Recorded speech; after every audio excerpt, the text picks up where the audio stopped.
Friend, आज हम लोग क्लोनल कैंसर के बारे में जानेंगे। क्लोनल कैंसर उस कैंसर को बोलते हैं जो आपके लार्ज इंटेस्टाइन में पाए जाते हैं।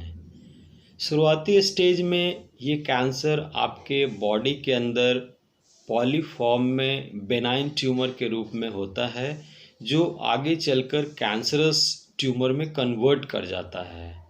ज़्यादातर क्लोनल कैंसर जो हैं वो ओल्ड एजेस में देखे गए हैं, यानी कि जिनका एज 60 प्लस हो जाता है उनमें ये केस पाए जाते थे। लेकिन अभी रिसेंटली जो अमेरिकन कैंसर सोसाइटी का इंफॉर्मेशन आया है, उसके हिसाब से क्लोनल कैंसर यंग पॉपुलेशन को भी अफेक्ट कर रहा है। अभी रिसेंट में ही एक हॉलीवुड स्टार चैडविक बोसमैन की डेथ हो जाती है ड्यू टू क्लोनल कैंसर। उनका एज डेथ के समय 43 ईयर था और उन्होंने एक बहुत अच्छी मूवी बनाई थी ब्लैक पैंथर, जिसको कि ऑस्कर अवार्ड भी मिला था। तो ये अभी जो यंग पॉपुलेशन में क्लोनल कैंसर जो स्प्रेड हो रहा है, ये सोचना बहुत ही ज़रूरी है। ये कैंसर होता कैसे है? तो इसके अगर हम काउजेज़ देखें तो काउजेज़ में है आपका obesity, diabetics, smoking, alcohol addiction, low fibre diet intake, high fat diet intake, mutation of your genetic material, ये आपका फ्रॉम इनहेरिटेंस भी आता है। और एक और चीज़ ऐड हो रहा है क्लोनल कैंसर के लिए, वो है आपका माइक्रोबायोम डाइट। माइक्रोबायोम डाइट उस डाइट को बोलते हैं जो आप प्रोबायोटिक फॉर्म में लेते हैं। जैसे आप एंटीबायोटिक्स का इस्तेमाल करते हैं तो उसके साथ आप प्रोबायोटिक्स कैप्सूल्स के फॉर्म में लेते हैं, जिसमें बहुत सारे लैक्टोबैसिलस स्पोर होते हैं। वो क्या करते हैं, आपके इंटेस्टाइनल मेम्ब्रेन में नॉर्मल फ्लोरा को मेंटेन करते हैं। और भी प्रोबायोटिक्स हम लोग जो लेते हैं योगर्ट के फॉर्म में, जो कि अभी मार्केट में याकुल के फॉर्म में आता है, वो भी जो आप लेते हैं उसमें भी ढेर सारे बेनिफिशियल बैक्टीरिया होते हैं, जिसमें लैक्टोबैसिलस, लैक्टोकोकस, स्टेप्टोकोकस थर्मोफिलस, बुल्गैरिकस है, उसके बाद प्रोपानोबैक्टीरियम है। ये सारे बेनिफिशियल बैक्टीरिया हैं। ये क्या करते हैं कि आपके इंटेस्टाइन के अंदर जो सेल है उसके सेल के रिसेप्टर को ब्लॉक कर देते हैं, जिससे आपका पैथोजेनिक बैक्टीरिया वहाँ पे अटैच नहीं हो पाता है। और दूसरा है कि सेल मेम्ब्रेन की परमेबिलिटी को ये बढ़ा देता है।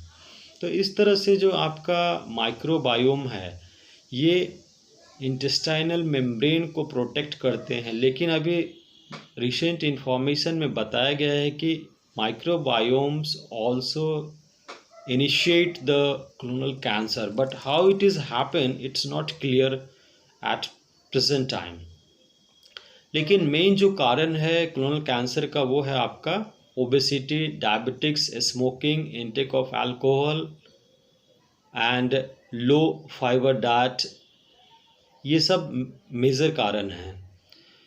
तो अगर हम सिम्टम की बात करें तो क्लोनल कैंसर में आपका constipation, change of stool consistency, blood in stool, abdominal pain, cramp, gases का फॉर्मेशन होना, वीकनेस, वेट लॉस, ये सारे सिम्टम्स आपके क्लोनल कैंसर के केसेस में पाए जाएंगे। तो इसको अगर हम कम करना चाहें, how to reduce the risk of clonal cancer, तो उसके लिए सबसे पहले आपको ईट हेल्दी, यानी कि आपको डाइट में आपका जो स्टाइल है खाने का उसको चेंज करना होगा, फूड हैबिट को।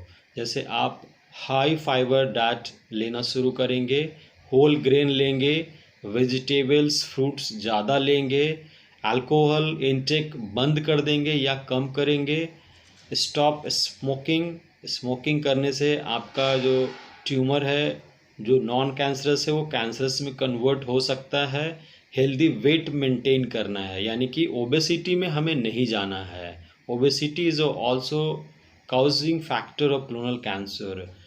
और फिर आपको एक्सरसाइज करना है रेगुलर। जब आप रेगुलर एक्सरसाइज करते हैं तो आपका इम्यून सिस्टम स्ट्रांग होता है। तो ये सब चीज़ें अगर आप ऐड करेंगे तो इस क्लोनल कैंसर से आप बच सकते हैं। और दूसरा है, आपको एक सर्टेन टाइम पे आपका एंटीजन मार्कर जो है क्लोनल कैंसर के लिए, CEA कार्सिनो एम्ब्रायोनिक एंटीजन, ये टेस्ट आपको हर 6 मंथ पे करवाना चाहिए यंग पॉपुलेशन को ख़ास तौर से, ताकि उन्हें अर्ली स्टेज में पता चल सके कि क्लोनल कैंसर डेवलप तो नहीं कर रहा है। अगर अर्ली स्टेज में आपको पता चल जाता है तो आप ट्रीटमेंट में जा सकते हैं। ट्रीटमेंट जो सारे कैंसर के लिए अवेलेबल है, जैसे सर्जरी, रेडियोथेरेपी, केमोथेरेपी, इम्यूनोथेरेपी, इसमें से किसी भी ट्रीटमेंट पैटर्न को आप फॉलो करके अपना इलाज करा सकते हैं when ever you diagnose in early stage है। सो इस प्रॉब्लम से बचने के लिए आपको अपने लाइफ स्टाइल में चेंजेस करने चाहिए, ताकि आप क्लोनल कैंसर के रिस्क फैक्टर से बाहर आ सकें। So take care yourself. Thank you.